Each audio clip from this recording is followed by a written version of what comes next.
Hi, this is Tamara from mooglyblog.com, and in this video, I'm going to be demonstrating how to crochet this cute trio of ornaments that you see here, the Crochet Acorn Ornament, Crochet Peppermint Candy Ornament, and our Crochet Octopus Ornament, all of which feature Yarnspiration's Bernat Maker Minis, which is a 10-pack with all the colors you need to make all sorts of projects from amigurumi to, as you see here, some fun Christmas ornaments.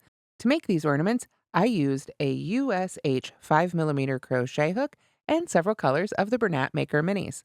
For the acorn, I also used a small amount of Fiberfill, and for the octopus, I used 9mm safety eyes. Let's go ahead and get started making our ornaments. So first we'll make our acorn, and for that I used the brown, the cream, and a little bit of Fiberfill, along with our 5mm crochet hook. So first we make the bottom of the acorn, so I'm using the darker brown color. I'm going to start by making a magic circle, like so. If you have a different way that you like to make the magic circle, that's fine too, whatever you prefer. We just want to be able to pull the bottom of our acorn nice and tightly closed. So now I'm going to finish my circle here and chain one. There we go. Then I'm going to work 6 single crochets into the ring. So to do that, I'm going to go into the ring around my finger, and I'm going to make sure that that tail end there also gets enclosed in each one of these stitches. So with the first single crochet made, I can go ahead and take my finger out of the way. And now I need to make 5 more, again into the ring, and make sure that we catch that tail end right there. So there's 2. Just take your time. It can be a little wobbly crocheting into the ring, but this is a good strong yarn, and we'll be able to pull it really nice and tightly closed when we're done. So let me see here, see if I've got my 6 single crochets made. I've got 1, 2, 3, 4, 5, one more. Let's put my hook back in there. One more, like so.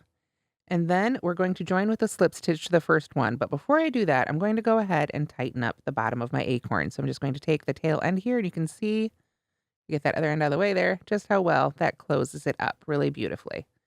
Now I like to take the time to just go ahead and pull that nice and tight. Now it's brought our first stitch, I should say, right up to where we need it. So we can go ahead and join with a slip stitch to close it up. If I can get my hook to stay in the stitch, there we go. And just like that, we now have round 1 of the bottom of our acorn. And now we're ready to begin round 2. We'll start with a chain 1, and we're going to work 2 single crochets in each stitch around. So we want to make sure to do that, including in the stitch that we worked our slip stitch into. So there's our first one. And then I'll go right back into that stitch for another single crochet. So we're going to do that in each stitch around, work 2 single crochets. So if we had 6 stitches in round 1, we'll finish round 2 with a total of 12. So now we're going to start for rounds 3 to 5 building up the height of our acorn. We've made the width here. So for rounds 3 through 5, we simply chain 1 and single crochet in each stitch around. So we'll have 12 stitches in rounds 3 through 5, and I'll see you when we finish the 5th round. So here I've worked the first 5 rounds of the bottom of my acorn. You can see it's kind of taking on that acorn shape, and this is the point where you're going to want to pause for just a moment and weave in this first end. You can go ahead and just turn it wrong side out like this if it makes it easier, and when you weave in this end, you want to make sure you go both directions through that circle to help hold it permanently closed. For the sake of time, we'll say I've gone ahead and done that. And then you can trim it off or just go ahead and use it to start stuffing your acorn. Might as well use what you've got here. So I'm just going to stuff that tail end right down in there. And then I'm going to grab just a little bit of Fiberfill. We need just the tiniest amount for this project. So if you don't have Fiberfill, you can absolutely use some extra yarn. Go find some of that, leftover brown stash yarn that you might have laying around, and you can take just a few yards, as you can see here, to fill our little acorn right up.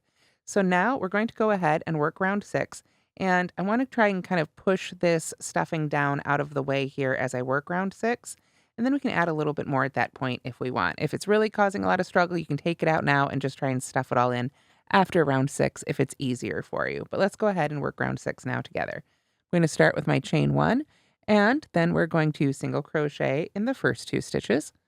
So let's get those made here. There's 1. There, and then you can see I kind of just keep my finger behind my stitches between the fabric and the stuffing, and that helps to keep the stuffing out of the way so I don't accidentally catch it with my hook, which I've definitely done before, and it's sort of a hand position I learned the hard way. So after we've single crocheted in those first 2 stitches, we're going to single crochet 2 together over the next 2. So pull up a loop from each of the next 2 stitches, then yarn over and pull through all 3. Then repeat that again. Single crochet in the next 2. 1, 2, then single crochet 2 together. Pull up a loop from the next stitch, pull up a loop from the stitch after that, finish off. Single crochet in the next stitch, single crochet in the next stitch, single crochet 2 together. And because we're making such a small little piece here, this has taken us all the way around. See right there is that first single crochet. That's our slip stitch. So I want to work our slip stitch for this round right in that first stitch like so. And now I can go ahead and finish it off. So I'm going to grab my scissors and cut a tail end of yarn here for me to weave in. There we go. So now I'll just go ahead and finish that off. And I could weave it in, or I can really just stuff it back down into this hole. So you can add some more stuffing here if you feel like your acorn isn't quite full enough. You can see there's still a little bit of room. And if it was really in the way, you could do it all now. I just like to kind of do it as I go. There we are. And then, of course, we can tuck our excess tail end of our bottom into there as well. And that is the bottom of our acorn. And now we're ready to make the top. All right, so now we're ready to make the top of the acorn, and I'm using the cream or off-white color from the kit. So now we're going to begin again with a magic circle, just like we did. And indeed, round 1 is the same as it was for the bottom. Get our chain 1 made here, and we're going to work 6 single crochets right into the ring. And once again, we want to work over, let me get my finger out of the way, that tail end as well for each stitch.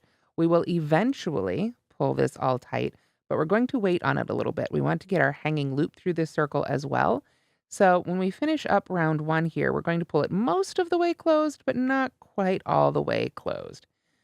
It's going to make it a whole lot easier to get our hanging loop in there if we hold off on that for just a little bit. So let's see, we've got 1, 2, 3, 4, 5, 6 stitches made. Now we do need to close it up a little bit just so we can get that slip stitch made, but I'm going to go ahead and maybe even stick my hook in there just to make sure I don't accidentally close it up too tightly. There we go.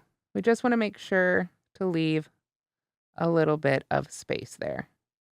We'll come up and close it up completely when we're done, but you can see there's just a little bit of room still in there, but still I've gotten it close enough now. There we go. Get that straightened out so that we can finish up round 1 here with our slip stitch. Just let that first end hang out there, and we'll use that to pull it all closed when we are completely done making the top. But this is what it should look like at the end of round 1. And now we're ready for round 2 of the top of the acorn, which is just like round 2 of the bottom of the acorn, but now we're going to be working the entire round in the back loop only. So you can see I've already chained 1 here, so I'm ready to begin. And now I'm going to work 2 single crochets in each stitch around, but going under just the back loop of each stitch. So, as you know, normally when we crochet, we work under those top 2 loops. When we work under the back loop only, we're going to work under the loop that's furthest away from us only. So we put our hook right in the center of the stitch there and come out to the back of the stitch. We're not coming from behind the stitch. We're still moving the same direction through the stitch, but we're just catching just that back loop. This adds a little bit of extra texture and dimension to our project. So we want to put 2 single crochets in each one of these stitches. So there's the first stitch, 2 single crochets. We go to the next stitch, go under that back loop only. 2 stitches in each stitch around. So the little difference is that it's back loop only, but we'll still have 12 single crochets at the end of round 2. So here we are finished with round 2 at the top of the acorn. You can see there's a little bit of extra texture there from working in the back loop only, but now we're ready for round 3. So round 3, we're going to start again with our chain 1, and we're going to work again the entire round in the back loop only, but we've got a little different pattern now. We're going to start with single crocheting in each of the first 2 stitches. So again, we want to take our time, get just that back loop. So there's 1, and then 1 in the second stitch here, like so. And then we work 2 single crochets in the next stitch. So 1, 1, 2. Again, back loop only. There's one in that stitch and a second one in that stitch. So now we're ready to begin the repeat, beginning with the asterisk for round 3, which is single crochet in the next 2 stitches. Remember, stay in the back loop only. 1 in the next stitch, 1 in the stitch after that, and then 2 single crochets in the stitch after that. So 1, 1, 2. That is our repeat all the way around here for round 3. And at the end of this round, you should have a total of 16 single crochets. So here is what the top of your acorn should look like after round 3 with a total of 16 stitches. You can see it's starting to create that cup shape, which is what we want for our acorn. So now we have just one more round here at the top. We're going to chain 1 and again, work the entire round in back loop only and very simply single crochet in each stitch around. So we'll maintain our stitch count of 16 stitches. Again, make sure you're going in the back loop only. We want to continue that throughout this piece. When we reach the end of round 4, you can go ahead and join with a slip stitch.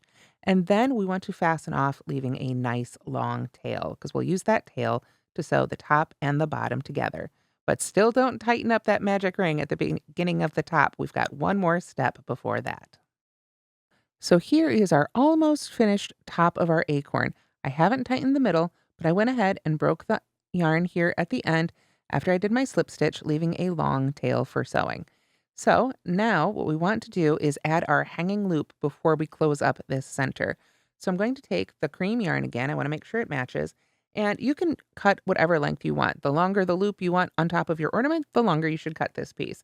I'm going to eyeball it here. This is probably 6 to 8 inches, somewhere in there.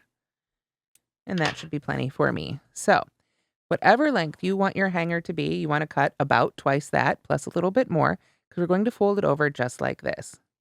And see, there's both ends of our hanging loop. Then I'm going to take these 2 ends together here and just tie an overhand knot. Just simply make a knot in them like so. There we go. So you can see this is the length of our hanging loop. So you can adjust where you put your knot. If you want just a little loop, put your knot closer to the fold. If you want a longer loop, obviously put it a little bit further away. So then I'm going to put another knot in there. I want to make this knot really big. I want to make it kind of too big to pull back through. So I might do a second one, maybe even a third one if you want to. Whatever is going to make you feel better about the size of it. There we go. Nice big knot you can see right there. So now what we want to do is take the top of our acorn, and I like to do it with my hook. You can do it with a yarn needle, whatever's easiest for you. And I'm going to go from the outside to the inside, right through that center magic loop hole. And we can pull this hanging loop right through it. So we pull right up there. Don't pull too hard. We don't want to pull it all the way through. We want to stop where that knot is. Let that hang out right there. Now you can see the knot's there. We've got the hanging loop on the outside. I'm going to go ahead and take that first tail end, and now I will finally close up that center magic ring and pull it all the way tight. And now I can take my yarn needle, get that yarn end right on the needle. There we go. And I can, in fact, go ahead and weave in this beginning tail. So when I do this, of course, I want to secure my magic loop. So I'm going to go back and forth in both directions. But I'm also going to take a moment to go through the base of my hanging loop a couple times, maybe between the strands, maybe even right through the knot if I want to. But you can really take your time as you're weaving in this end to make sure that this is going to stay nicely secured inside. So let me just do that real quick here. Okay, so when that's secured, then you can go ahead and turn that right backside out. And now your hanging loop should be nice and secured inside of your acorn. So we tuck any remaining ends in there, find our base, here we are, and of course, slip the open end right inside the top like so. So now our last step is to take that long end that we left on our top and put that on our yarn needle here, like so. And now we can simply sew the top of our acorn onto the bottom. You can see the loop is already integrated in there and all our ends are tucked in. So the way to sew this on, you can use whatever method works best for you. It's sort of like a modified running stitch is what I did, but I just try and kind of go in there, catch, make sure I get into the bottom of it as well. And then it would be lovely if I could come out right in the next stitch, but it doesn't quite, want to bend that way. So I come out a couple stitches away, and just gently pull that through there. And then I might go back. So more of a modified back stitch, I suppose, sort of a long back stitch, whatever stitch works for you. But you can see I'm coming up about every other stitch there. Is about as much as I like to fold it while I'm sewing. And then I'll just gently pull that down till that stitch sort of disappears in the fabric. Get that fuzzy off there. There we go. And then I just try and kind of line it up. You can see how I've got a straight row here. And I just want to do my best to line up the top of my acorn here with one of the rows of the bottom of my acorn so that it is nice and straight all the way around. So you're just going to take your time, work all the way around your acorn. You can go around a couple times. If it's something you're going to, like say this is going into a play kitchen instead of being hung up somewhere. If this is going to a child, you probably want to sew this on extra securely, extra securely. And also note that this would be too small for a 3-year-old. So if you're giving this as play food to a child under 3, it is officially too small because it would fit inside of a paper towel, or excuse me, a paper towel tube or a toilet paper tube, which is a good way to test that for yourself. But if it's just going up on the tree like this one, then once around is probably more than enough. So we can go ahead and sort of weave that end in up here and cut it off tight, and you will have finished your crochet acorn ornament. Now we'll make our crochet peppermint candy ornament. This one requires only the red and the white. I am going to use the cream to demonstrate with though, so it's a little easier to see. And again, I used my H hook. No other supplies are needed for this one. So for the crochet peppermint candy ornament, you're going to want to have both of your colors of yarn ready. We're going to be switching colors throughout our rows. So this is a fun one for color changes on a small scale if you haven't tried it before. So with our first color, I'm going to use the red. We're going to make a magic circle. So again, I'll go over my finger twice towards me and get my hook in here. Now I'm going to start round 1 here with a chain 2. The chain 2 at the beginning of the rounds of this pattern does not count as a stitch. So this is just a turning chain right here. Then we're going to begin with our asterisk, double crochet in the ring, finishing the stitch with color B. So that's why we're not doing a fancy stitch, no double crochet substitutes. I do recommend you start with a chain 2 because we've got a lot of color switching to do here. So I'm going to yarn over and begin my double crochet into the ring. Like so. Now, normally I would yarn over and pull through 2 to finish, but I'm going to stop, pull my finger rather, out of the ring, out of the way here.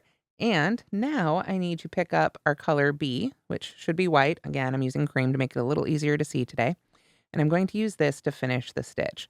So I want to come in several inches from the end, just lay that right over my hook, and pull it through like so to finish.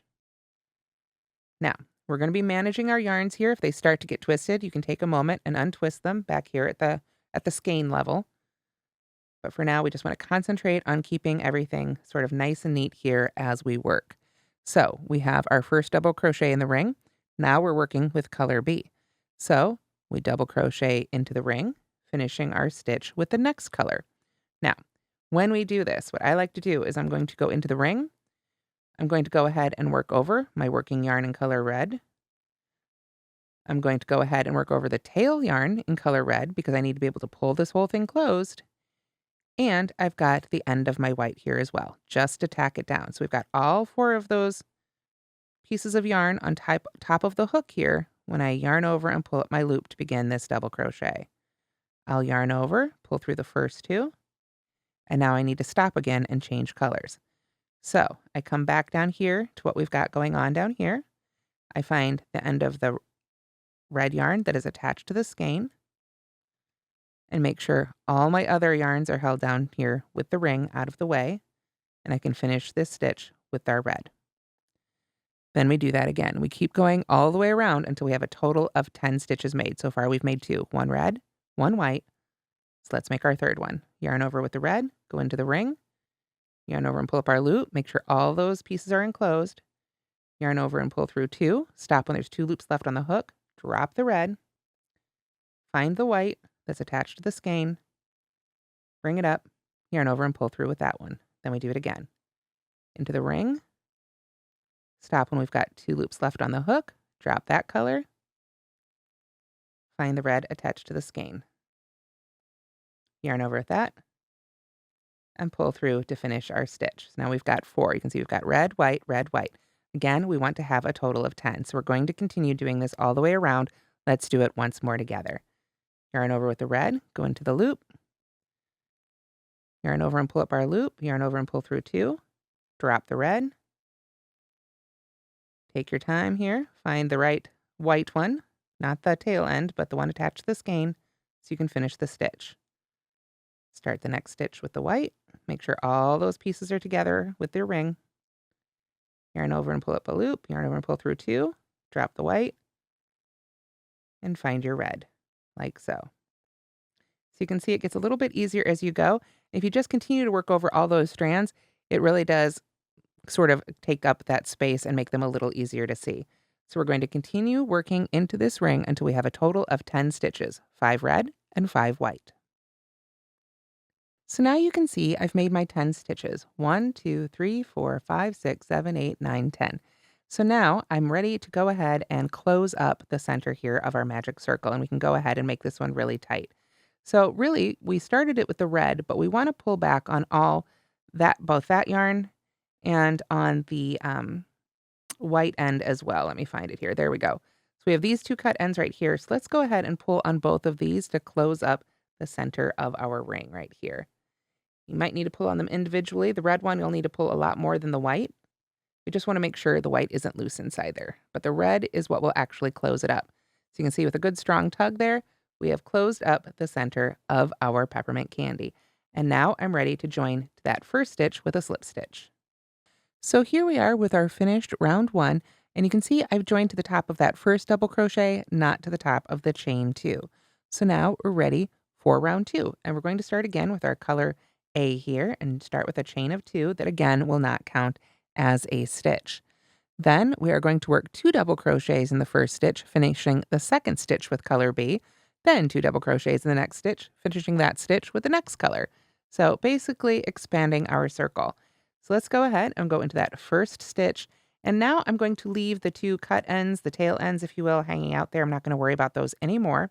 Those will become the stuffing on the inside of our peppermint candy here. There we go. I want to just make sure that I grab the white end attached to the skein and still work over that because I want to have it ready and waiting for me. So when I finish this stitch most of the way, I can have that pulled up and ready to finish my stitch with. But almost did it too soon. We can't forget we have to do 2 in this round in each stitch. So there's our first one. Go in for our second one. And that is where we change colors. I almost jumped the gun there. So finish that second stitch with color B.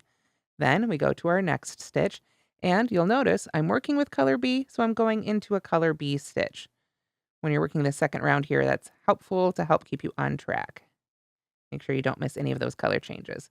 So again, I want to make sure to work over that red end, so it's ready and waiting for me right there. If you missed it on the first one, that's okay. Grab it on the second one. It's all going to be stuffed inside the peppermint anyway. So as we finish up our second one, we get down to 2 loops, pick up our red yarn, and finish our stitch with the new color. Now we're working into a red stitch, and we're working with red yarn, so we know we're on track. So we just work over the white, make our first one, begin our second one, stop when we get 2 loops left on the hook, there we are, and drop the red and switch back to the white. So let's do this one more time here in this next stitch. You can see we've got the white yarn and working into a white stitch. So we know we're on track there. We haven't missed any color changes. So there is 1 double crochet,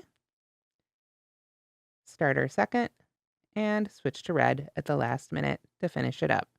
There we go. So you can see we're maintaining our stripe pattern and working 2 double crochets in each stitch around. So at the end of round 2, you should have a total of 20 stitches. So here is how it should look at the end of round 2. We've got a total of 20 stitches. I'm working with my red yarn, and I've slip stitched to the top of that first double crochet that we made with the red. So now we've got literally just 1 more round that's going to pull it all together. So for round 3, we're going to start again with color A, or red, and chain 2.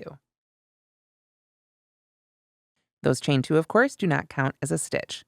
So for this one, we're going to double crochet 2 together, finishing each stitch with the next color. So in the previous round, we worked 2 stitches in each stitch. Now we're bringing them back down to 1 stitch in each color. So let's go into the first stitch, begin our double crochet. Oop, can't forget to bring that white one with us. We're going to need it. Just work right over it keep it behind your fabric and it shouldn't peek through. When we stop and we've got our 2 loops left on our hook from this one, we're not going to finish with the white. We're going to yarn over and go right into the next stitch. Start a double crochet again. And now when we have 3 loops left on our hook, that's where we're going to switch over to the white, like so. And we're going to do this all the way around. So when we have the white yarn on our hook, we know we're going into these 2 white stitches. So go into the first one, start a double crochet, stop when we've got 2 loops left on the hook, go into the next one. Make sure we trap that red yarn back there so it's ready and waiting for us. Work this one off until we've got 3 loops left on the hook, and then we bring up that red yarn and let the white yarn fall behind to finish the stitch. So now we're going back down to having 10 stitches at the end of this round. So I'll see you as we're finishing up round 3. All right, so this might be what it looks like at the end of round 3. You can see I've been crocheting this way. Right now, it's wrong side out. It cupped up at me as I was crocheting, and that's totally fine. If that happened to you, don't worry. We're going to use it to our advantage. Now, the first thing you'll notice, I haven't slip stitched that first stitch yet. I'm going to go ahead and do that now. You can do that, or you can use your tail end to sew the whole thing closed later if you'd like. It's up to you. I'm just going to close that up a little bit now. And now I'm going to go ahead and cut my yarn. You can see here we are on the wrong side. I'm going to leave just a little end here of my white for weaving in, and I'm going to leave a little bit longer of my red so I can put that to use. About 12 inches should be plenty. There we go. So now I can go ahead and just secure this one. I'm going to go ahead and pull my loop on out of the red. And now, since it's already wrong side out, it's a great time to go ahead and address these ends. So you can take your yarn needle and tuck all those ends in, sew them in around, and get them nice and secured. Don't bother trimming them off, though. They can and will be the stuffing for the peppermint itself. You could use a little bit of fiberfill if you want to, but the way this is constructed, these ends are more than enough to do the stuffing. So once you have all your ends taken care of, we want to go ahead and turn it right side out, wrong side in. So we'll just take our time. It's yarn, so we can just go ahead and push it right to right side out. Make sure we tuck all those extra ends inside. We still got our big long end here on the outside because we're going to put that to use. But for now, we tuck all our little ends inside. Now, before we close it up, once again, we want to make our hanging loop. And I'm going to make this the exact same way that I made for the acorn. So we want to go ahead and cut. I like to use red. You can use red, white, whatever's you've got, whatever you like to use on your tree or wherever you're going to be using it. And again, cut it about twice as long and then a little bit more as you want your finished loop to be. And we're going to do the same thing. Hold our ends together and put a couple of good knots in there to create a big enough knot that it doesn't want to come back through our fabric. Like so. Now, if you're somebody who prefers using the little metal hooks that you can purchase, you could absolutely use those with these ornaments as well. You simply don't have to make the yarn hanging loop. You can skip that part and attach the metal wherever you'd like it to be. So you can see here, I'm just making my knot nice and big, like so. And then I'm going to find a spot where I think would be good to hang it. Red would be good since we've got a red hanger here. And you can see how it really forms that peppermint lozenge shape already. We're going to be using this tail end to cinch this round closed. So this is the front of our ornament. You can kind of decide where you think the top should be. I'm just going to pick a spot right here, insert my hook, and I can use that to pull the loop up and through. And again, we don't want to pull too hard. We don't want to pull our knot all the way out. We want that to just rest inside there like so. So now, with that inserted, we can go back to our yarn needle, get the end of our yarn on our yarn needle here, and start cinching up this last round. So the way I like to do it, you can see we've got our little slip stitch right there. I'm just going to go under the top 2 loops of each one of these stitches around, and then pull this tightly closed. Now, when you get up here to the top, if you want to take a moment to secure that loop, you can. But I think that knot is going to hold it pretty securely. So I will just continue to work my way around. So I want a little bit of length on this. Like I say, 12 inches or so should be plenty. I don't bother measuring it. I just sort of eyeball it. And then once we've gone all the way around, we can give that a tug, and you can see it closes our ornament right up. There we go. Might need to do it a couple times. Pull nice and tight there, and there we go. So now we've got lots of length again on this guy. We can just take it and sort of weave in our ends here. I try and keep it sort of in the red section as much as possible. We've got our stuffing in there. So if that's getting in the way, come over here to a different section where there's a little less ends to deal with. And you can just tuck that end in here and weave it in on the back as best you can. Trim that off, and you will have finished your peppermint candy ornament. And finally, we have our crochet octopus ornament. We don't need any stuffing for this one. He's actually hollow on the inside, but you can use a pair of 9mm safety eyes, or if you prefer, you could embroider on eyes in a contrasting color. Let's go ahead and make our octopus. So now we're ready to begin our crochet octopus, and I do recommend actually one more supply, which is a stitch marker, safety pin, spare bit of yarn in a contrasting color, something to help you keep track because we are going to be working in a spiral for this guy. So we begin again with a magic circle, and I'm going to work 6 single crochets into the ring. But just like when we started the top of our acorn, we want to make sure not to pull it completely closed because we're going to put our magic loop in there. So there's my first single crochet there for round 1. Got 5 more single crochets to put in there. When we get to the end where we've made all 6 single crochets, we do not join with a slip stitch. So now I have the 6 single crochets made for round 1, and I'm going to go ahead and put my stitch marker right in that very first stitch of the round. From here on out, I will make sure to put it in that first stitch as soon as I have it made. I'm also going to go ahead and pull that tail end of our magic circle not quite all the way closed. Again, we want to leave ourselves a little space to get in there and add our hanging loop later. But this is what it looks like at the end of round 1. We're not going to join with a slip stitch because we're working in a spiral. So for round 2, we're going to start working directly into that first marked stitch.